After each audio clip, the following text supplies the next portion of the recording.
Eh bien, bonsoir ou bonjour. Suite à notre libre propos de la semaine passée, nous avons décidé de vous entretenir chaque semaine de questions d'actualité, de questions relatives au présent et à l'avenir de notre pays et de l'Europe à la fois. Comme vous le savez, hier, notre président, M. Nicolas Sarkozy, a rencontré le Saint-Père à Rome et il s'est entretenu de diverses questions. Il faut le dire, les questions qui ont été abordées tournaient essentiellement autour de la paix au Proche-Orient et nous pouvons le supposer, pas seulement de la question des chrétiens d'Orient, mais de la résolution du conflit israélo-palestinien. En dehors de cela, M. Sarkozy a fait une déclaration qui mérite d'être commentée brièvement. Il nous a expliqué, il a insisté sur les racines chrétiennes de la France. Nous ne pouvons que l'en féliciter puisqu'on ne renie pas sa culture et son héritage. Il l'a fait dans des termes qui ne sont pas tout à fait convaincants, mais qui méritent de retenir notre attention.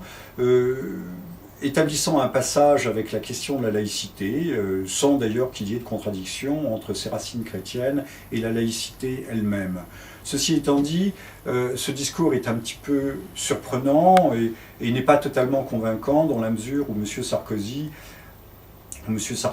semble s'adresser de façon très ciblée et selon des techniques de communication à un auditorat qu'il semble, ou en tout cas à un auditorat, à une opinion catholique et chrétienne en France qui aurait besoin ou qui semble avoir besoin d'être rassurée. Ceci étant noté, donc il y aurait plus ample commentaire à faire sur cette visite.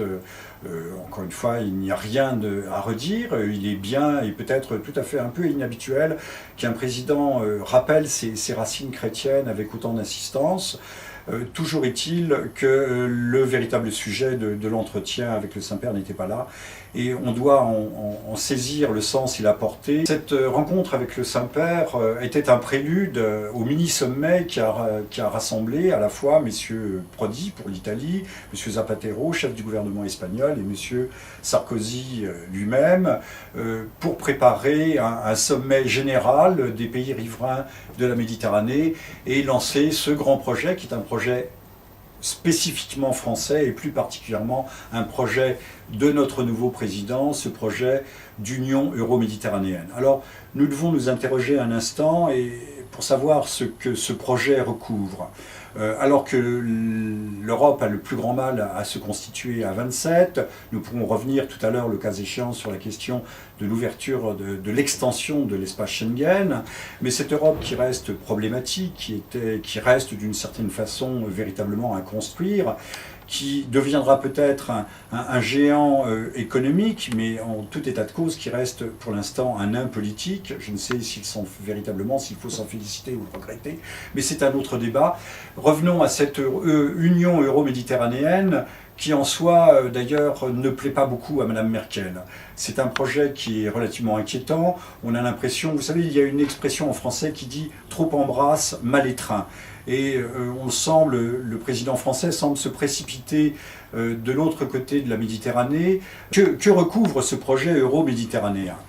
Eh bien, une sorte d'union à la fois du Maghreb arabe, du pourtour méditerranéen. Alors bien entendu, on avance, on met en avant les questions d'environnement, de protection de la Méditerranée, qui est un espace commun, mais je retiens dans la déclaration finale, qui a été assez brève, de M. Sarkozy, et alors que j'observais le visage de M. Prodi, tout particulièrement, un visage qui était relativement fermé et contracté. Je ne suis pas sûr que chez nos partenaires, ce projet recueille tout l'enthousiasme requis. Mais peut-être ne peuvent-ils faire autrement que de suivre cette locomotive qu'est aujourd'hui le président français.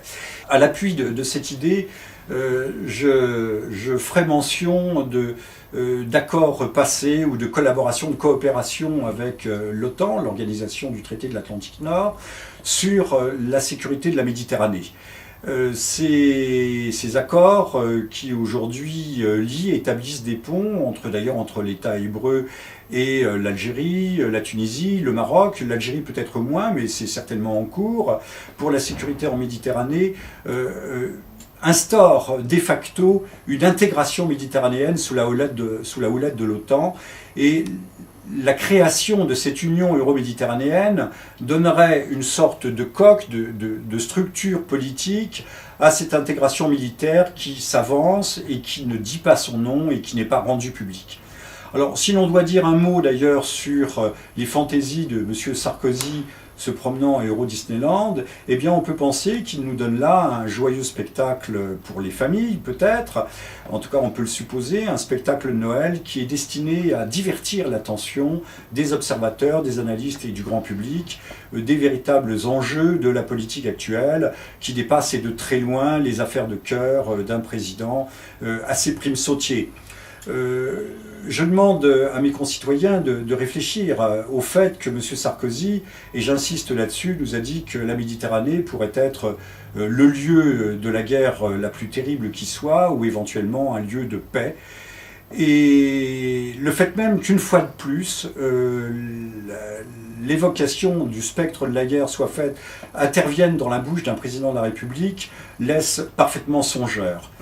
En effet, je rappellerai que le 28 août dernier, c'est M.